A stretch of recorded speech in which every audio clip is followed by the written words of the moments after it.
A story from the tales of Cissy and Leele. The magic sprinkler. There were children everywhere, as far as the eyes could see. It was over 100 degrees outside, and they all waited for the gates to open to enter the outdoor spray pool. The spray pool was an open area that had about 100 sprinklers which spurted water high into the air. When the water came down, it landed on anyone who stood beneath it. On a hot day, it was the coolest, wettest and best place on earth to be. Cissy and Leele had just arrived at the park and were standing there patiently, waiting with Grandma Von. They both knew that only moments from now, their fun was to begin. And the only caution that they got on this day was to not get lost. It wasn't like playing hopscotch or riding a bike, where you had to worry about tripping or falling or something.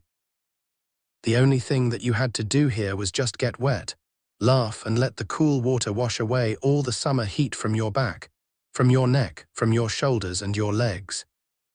"Come on, Cissy," said Leele. "They just opened the gates. Let's be the first to go in." Cissy stood on her toes with her head in the air and looked from side to side trying to see through the crowd of children. "Cissy said it's too many kids in front of us to be first. But I sure am going to hurry because I certainly don't want to be the last one in." She then turned to Leele and said, "You do know that if you're the last one in, you might not get to the sprinkler that you want, right?" "Yes, I think so," said Leele.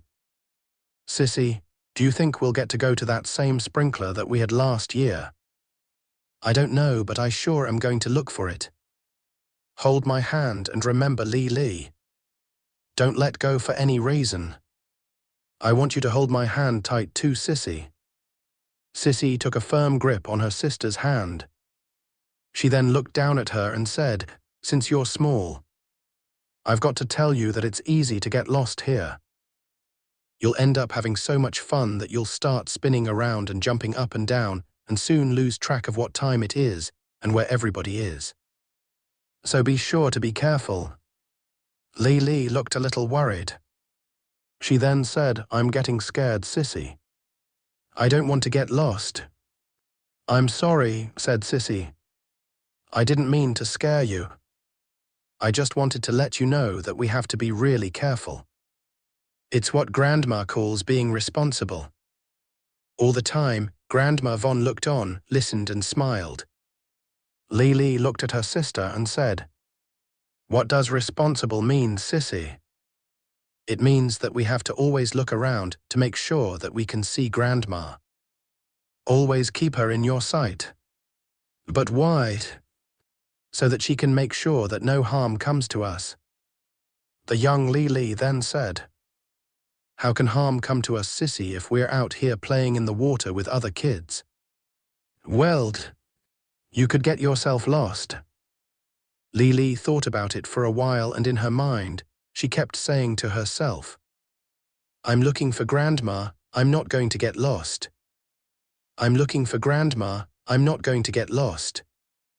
The sprinklers then turned on, and it wasn't long before all the children ran playfully around, taking in the cool midst of water along with cheers and laughter. This was Leele's second time at the sprinkler spray pool.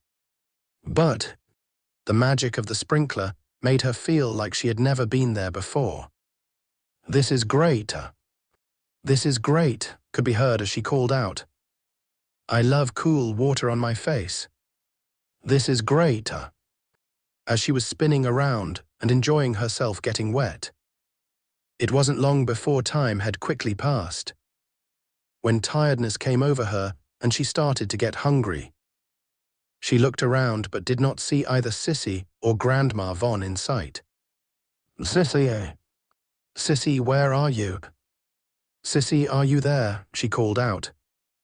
"Grandma, where are you?" Leele had done what both Grandma and her big sister had warned her not to do. She had failed to keep an eye on them.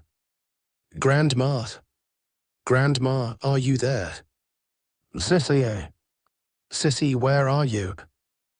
Even though she called out, The roar of laughter and screaming from all the other children was so loud that her tiny voice did not carry far.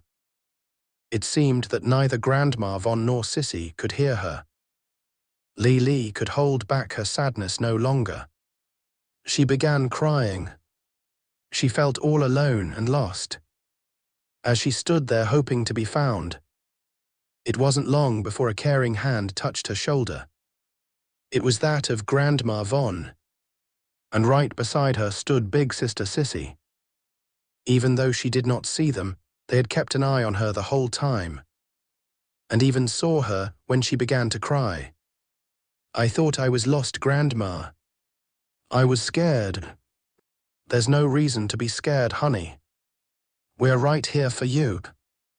Grandma Von gave her a warm smile and then said, "I just want you to remember. Try to have fun, but never forget where you are." "Okay. Okay, Grandma. I'll remember. I'll always remember."